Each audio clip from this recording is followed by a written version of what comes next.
Welcome into Coffee and Conversation with Coach Tony. And before we get started, we want to shout out Jada Mormon, who was just named Southern Conference Offensive Player of the Week last week. She had 2 goals last week, so congrats, Jada. Coach, I want to go back to a couple weeks ago. You guys played North Florida on senior night. 1-1 draw. You guys had a great second half, but just want to go back to that game and talk about your thoughts on that game and then celebrating the 4 seniors there today, that day. Yeah, senior day is always a special moment for the players and the staff and the families.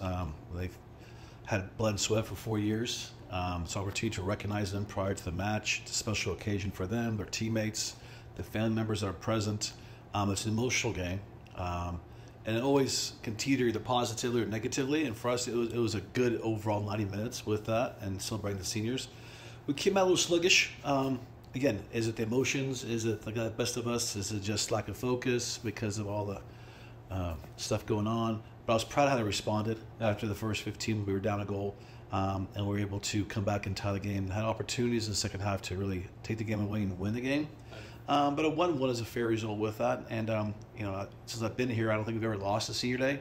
We've had 1 or 2 draws in the past, but it's great to continue that tradition of not losing when you're recognized on senior day. Sure. And then last week you guys started a 3-game road trip, starting with Jacksonville. You guys got a 3-1 win there at Jacksonville. Lena Dykes started off the scoring there off a corner kick. And Jacksonville responded there early in the second half to tie it up at 1-1. And then I thought you guys did a great job responding, getting 2 goals back to extend the lead to 3-1 and closing out the game. Just thoughts on how your team played there on Jacksonville and the way they were able to respond after giving up a goal there to tie the game at 1. Yeah, Jacksonville, they have a new coach, Coach John Constable, and they've done a good job in the last few years of getting the players he wants in there and how they're going to play. We knew it was going to be a tough stretch with these 3 away games. That was the first of 3. Similar opponents we feel we can compete well with. We wanted to push our girls and tax them a little bit on the road, be uncomfortable. You're not in your own bed. There's problems sometimes with the food and the departure times, all that kind of stuff. Logistics you have to work with. So it was a good trip down. We knew it would be a tough physical game. We were really happy how we came out that game. We kind of challenged them how you and Neff started to not start the same way on that Thursday, and we came out really high and started off really well. So we were ecstatic about that. And then again, credit to Jacksonville, got a goal back to tie it up. But then how we responded was really impressive to just get 2 goals, bam, bam, and take the game out of hand.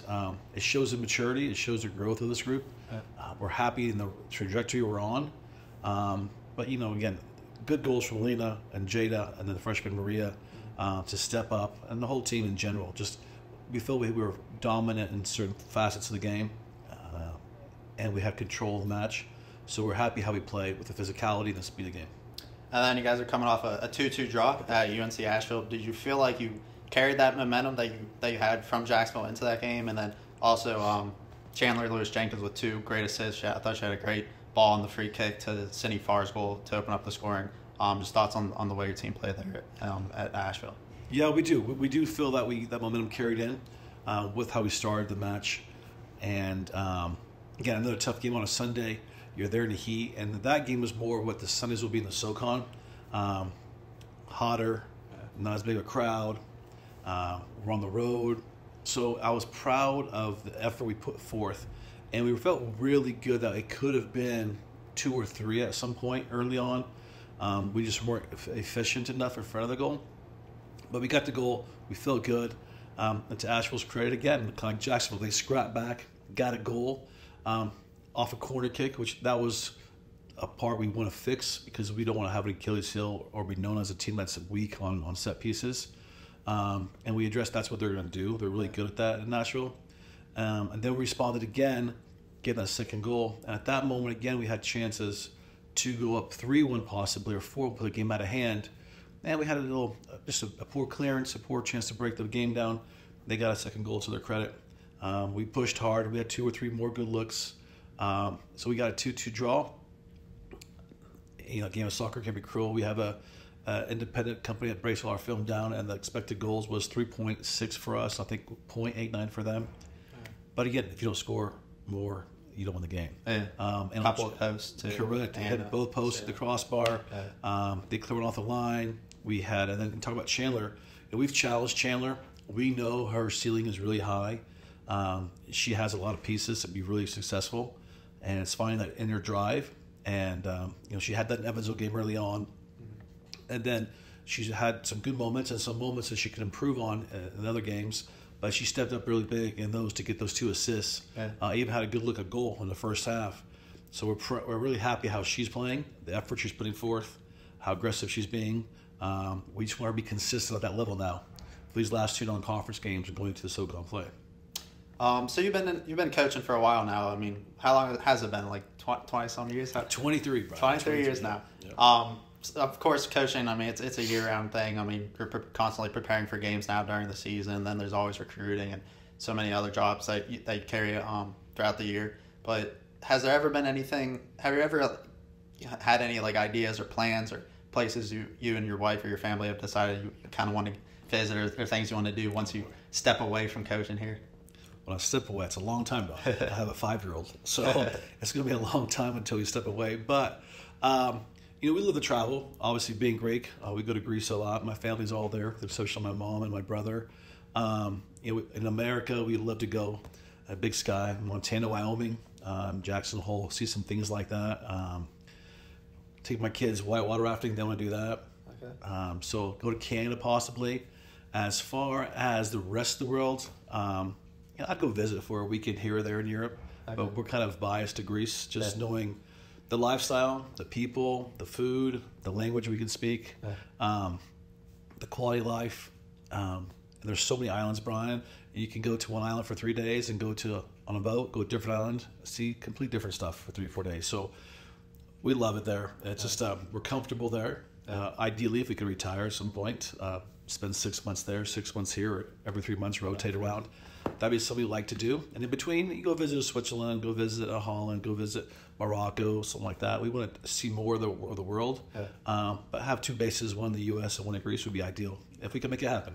Have you seen most of Greece? Are there certain areas of Greece that you haven't visited as much as you would have liked, or some places that you haven't been to that you hear are really nice places? Yeah. So growing up, I was mainly in the Athens area and then Kerkina, or Corfu, as they say in English, the northwestern island of Greece. So I've been in that part. Now my dad lives by Marathon, the southeast part. The Patra area, Kalamata area, that's the peninsula I haven't been to yet. I'd like to go visit that at some point. There's some beautiful areas there. We were in Crete this past summer. Saw some beautiful areas. But there's so many different places to go. I've been to Rhodos, Far East, close to Turkey, Mytilene. So I've seen probably 20, 25 islands I've been to. I visited. There's another 50 I want to go see. Wow.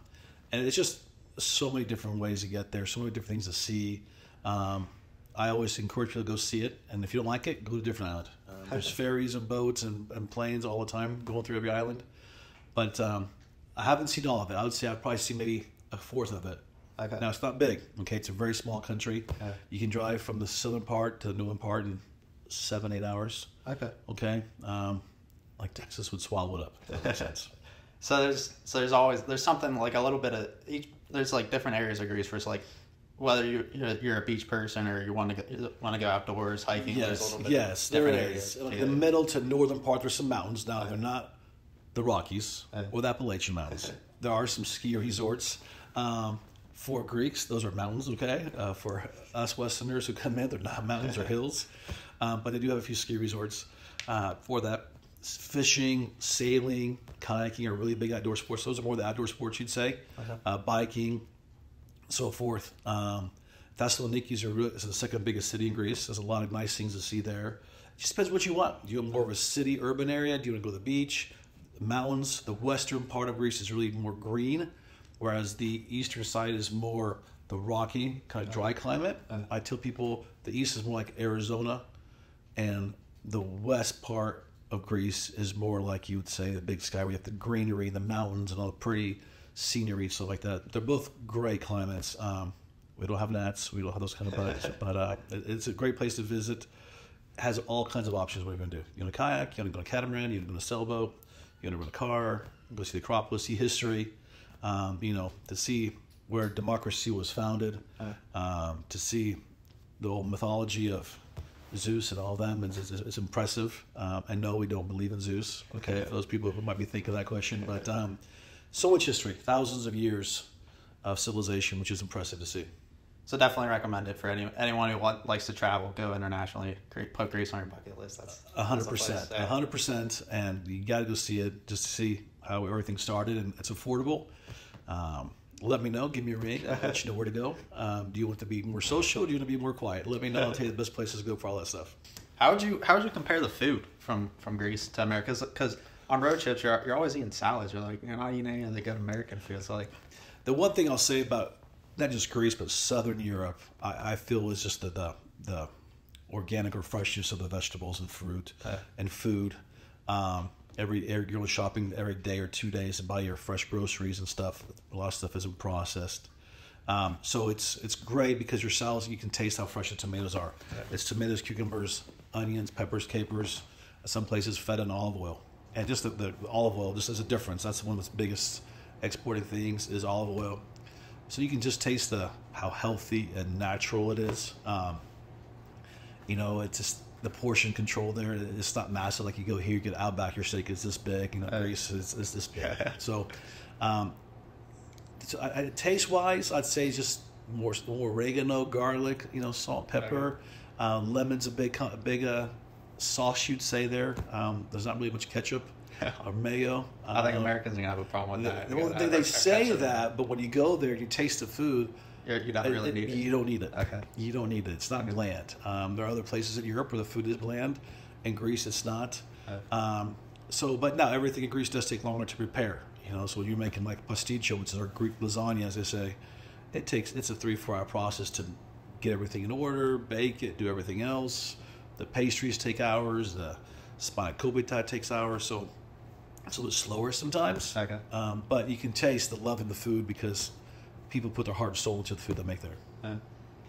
Switching gears a little bit, going back, so guys are playing your third consecutive road game here, coming up on Thursday against Gardner-Webb. Is there anything that you always have to bring with you to road games, like besides your phone, like anything that like you just always got to have with you, like anything that's like good luck to you or something you always got to have with you on road trips? I'm not really superstitious. Okay. Otherwise, I'd have no boxers or no socks. I think key component on being on the road now for me are my Bose headphones, just to cancel some of the noise. I can sleep a little bit. What I've learned is the girls like the bus cold, so definitely a nice hoodie or a jacket and a nice comfortable pillow so you can sleep on the buses. But as far as that, I don't,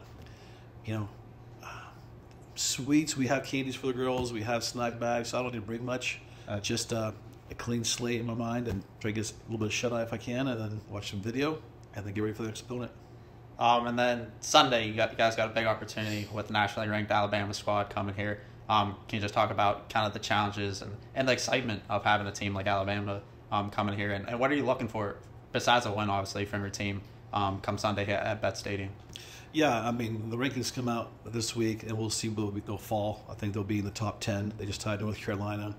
To have a team that was just in the Final Four a year ago at our place is I think it's a huge testament to Mercer, but also our program, how far we've come to be able to host a nationally ranked opponent here at Bet Stadium.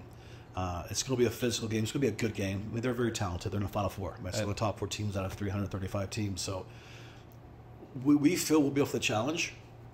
It's going to be how fast do our girls adapt to different things in a match, because they're going to see bigger, faster kids than we've seen typically week in, week out, because they're an SEC Final Four team. How do we deal with adversity? Okay, if we don't have the ball as much as we might like to possibly, how do our girls adapt with being in the spotlight now? Like the only time you're ever this kind of situation is in a championship final, let's say, a cup final. But now here you're hosting a Power 5 team, a team that has predicted to possibly win the SEC, who's undefeated currently at home. Do you use that energy and excitement as a positive, or do we tighten up a little bit and are playing really passive? So those are the challenges we're looking to see, because if we can overcome all those little mental obstacles, result irrelevant if we just play well.